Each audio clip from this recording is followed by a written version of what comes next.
கிறிஸ்துவில் அன்பு சகோதரரே, சகோதரிகளே, இன்று நாம் மகிழ்கின்றோம், கடவுளுக்கு நன்றி கூறுகின்றோம். நெட்டுத்தரு இறைமக்களுக்கு மட்டுமல்ல, பங்கு மக்களுக்கும் இது ஒரு மகிழ்ச்சி தரும் நாளாக இருக்கின்றது. ஏனென்றால் இறைவனுக்கென்று நாம் புதிய ஒரு இல்லம் அமைத்திருக்கிறோம். இது இறைவன் இல்லம் என்று நாம் அழைக்கிறோம். இவ்வாறு மிக குறுகிய இடமாக இருந்தாலும் சரியான விதத்தில் திட்டமிட்டு அழகுற இந்த ஆலயமானது அமைக்கப்பட்டு இருக்கிறது. ஆகவே கடவுளுக்கு நாம் நன்றி செலுத்துகிறோம். இந்த ஆலயமானது கடவுள் மீது, இயேசுவின் மீது, புனித செபஸ்தியார் மீது நாம் கொண்டிருக்கும் நம்பிக்கையின் வெளிப்பாடு. நமது நம்பிக்கையின் வெளிப்பாடாக அது அமைந்திருக்கிறது. இங்கே நாம் ஜெபிக்கும் பொழுது இறைவனுடைய ஆசை நமக்கு நிறைவாக கிடைக்கிறது என்ற நம்பிக்கை உண்டு. இறைவன் எங்கும் இருக்கிறார், எல்லா இடங்களிலும் இருக்கிறார். ஆனால் இறைவனுக்கென்று ஒரு இல்லம் அமைத்து அங்கே நாம் வேண்டுதல் செய்யும் பொழுது அந்த இடம் புனிதம் பெறுகிறது. இறைவனுடைய சிறப்புக்குரிய பிரசன்னம் இந்த ஆலயத்தை குடிகொண்டிருக்கிறது. இந்த ஆலயத்தில் நாம் ஜெபிப்பது சிறப்புக்குரிய ஒன்றாக, இறைவனோடு நாம் இணைவதற்கு ஏற்ற ஒரு இடமாக இது அமைந்து விடுகிறது என்பதை பார்க்கிறோம். எருசலேம் ஆலயத்தை ஆண்டவர் இயேசு ஆழமாக நேசித்தார். எல்லா நிகழ்வுகளுக்கும் அவருடைய பெற்றோர்கள் சென்று வந்தார்கள். யோவான் நற்செய்தியை நீங்கள் வாசிப்பீர்கள் என்றால் அவருடைய வாழ்வு முழுவதும் எருசலேம் ஆலயத்தை மையப்படுத்தியதாக அமைந்திருக்கிறது என்பதை பார்க்கிறோம்.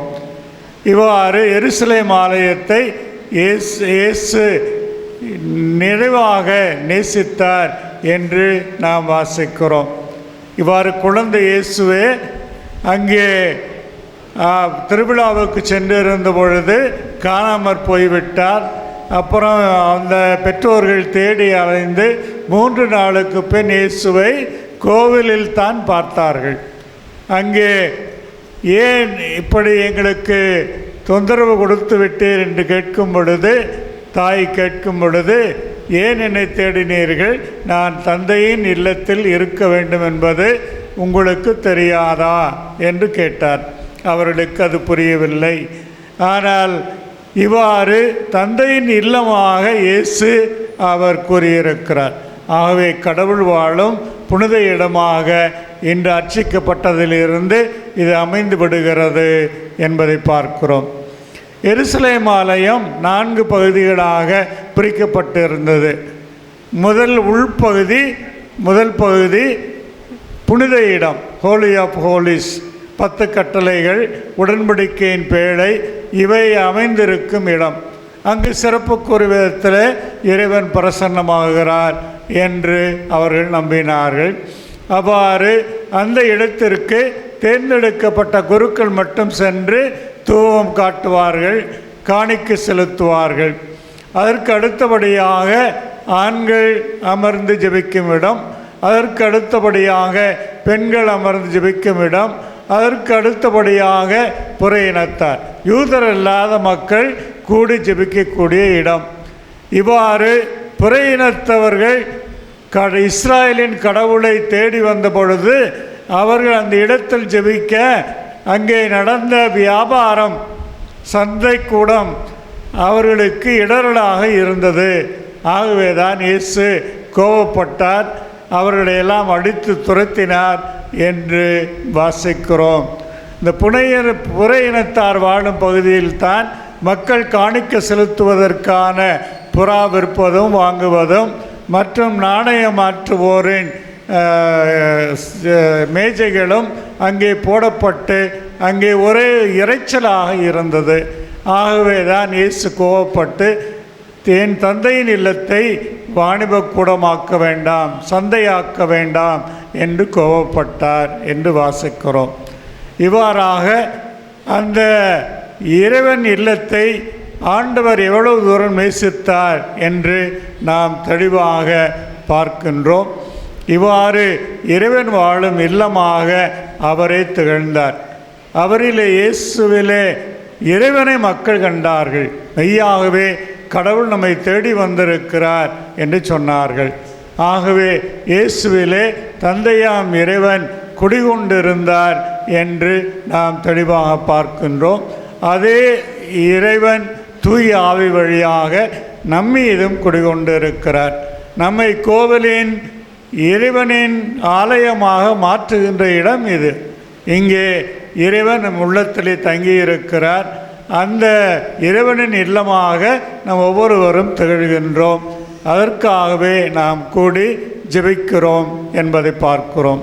அன்பார்ந்தவர்களே, இவ்வாறு இந்த இறைவனின் இல்லத்தை இறைவனுக்கு அர்ப்பணிப்போம். புனித செபஸ்தியார் பெரிய மறைசாட்சி. அவருக்கென்று பல இடங்களில் ஆலயங்கள் எழுப்பப்பட்டிருக்கின்றன. இயேசுவின் மீது கொண்ட நம்பிக்கைக்காக அவர் இரத்தம் சிந்தி அவர் உயிரை விட்டவர் என்பதை பார்க்கிறோம். ஆகவே அவர் நம்மை எல்லாம் அழைக்கிறார். இயேசுவுக்கு சாட்சிகளாய் விளங்க, இயேசுவின் பிள்ளைகளாய் விளங்க புனித செபஸ்தியார் நம்மை எல்லாம் அன்போடு அழைக்கிறார். ஆகவே அவர் வழியாக நாம் இந்த ஆலயத்தில் அமர்ந்து ஜெபிக்கும் பொழுது நம் வேண்டுதல் சிறப்பாக கேட்கப்படும் என்று பார்க்கிறோம். புனிதர்கள் இறைவனின் சன்னிதானத்தில் இருக்கிறார்கள். அவர்கள் நமக்காக பரிந்து பேசுகிறார்கள் என்று நம்புகின்றோம். அதுதான் புனிதர்கள் வழியாக நாம் ஜெயிப்பதற்கான காரணமாக இருக்கிறது.